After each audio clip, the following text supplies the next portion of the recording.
teman-teman, saya Nurul Fujianti mau sharing sedikit tentang materi yang saya dapat dari seminar perkembangan fotografi di era digital bersama narasumber hebat yaitu Kak Oka Hardiana Esos. Banyak sekali hal menarik yang saya pelajari, mulai dari teknis fotografi sampai penjelasan perbedaan fotografi humas dan fotografi jurnalistik. Nah, Kak Oka menjelaskan bahwa ada 3 hal utama agar sebuah foto memiliki karakter. Yang pertama, Kak Oka menyebutkan kamera, mind and heart. Nah, kenapa kamera? Karena kamera ini berkaitan dengan teknis ya, dengan alat, mulai dari lensanya, cahayanya, hingga angle-angle-nya. Terus yang kedua ada mind ini adalah pikiran kita, ide kita, karena fotografer itu harus mengetahui ya pesan apa yang ingin disampaikan melalui foto.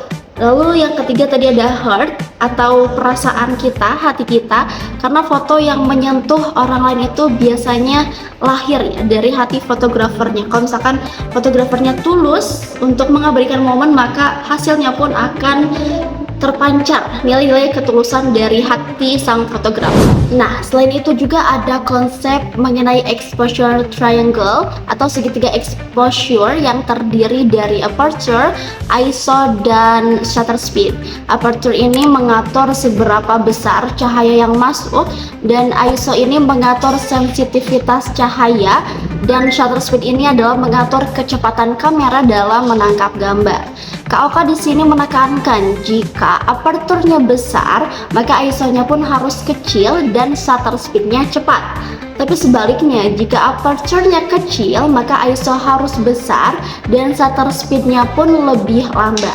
Jadi ketiga elemen tadi itu harus saling melengkapi agar hasil foto sesuai dengan kebutuhan fotografer. Nah, beliau juga membedakan antara fotografi humas dan fotografi jurnalistik. Fotografi humas di sini itu bertujuan untuk menarik perhatian khalayak. Biasanya lebih estetik, persuasif, dan membangun citra positif. Sedangkan fotografi jurnalistik ini bertujuan untuk memberitahu para pembaca, menyampaikan fakta apa adanya sehingga pembaca bisa memahami situasi, bahkan ikut berempati terhadap peristiwa yang dilaporkan.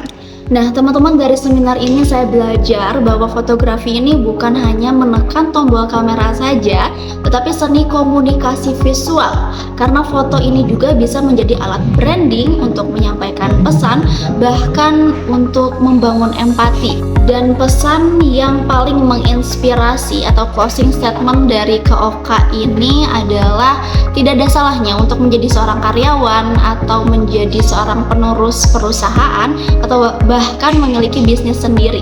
Karena yang terpenting ini kita punya kredibilitas dan skill atau image yang kita percayai. Jadi trust yourself, percaya sama diri teman-teman. So, itulah sharing tentang seminar fotografi di era digital. Semoga bermanfaat bagi teman-teman. Saya akhiri and bye-bye.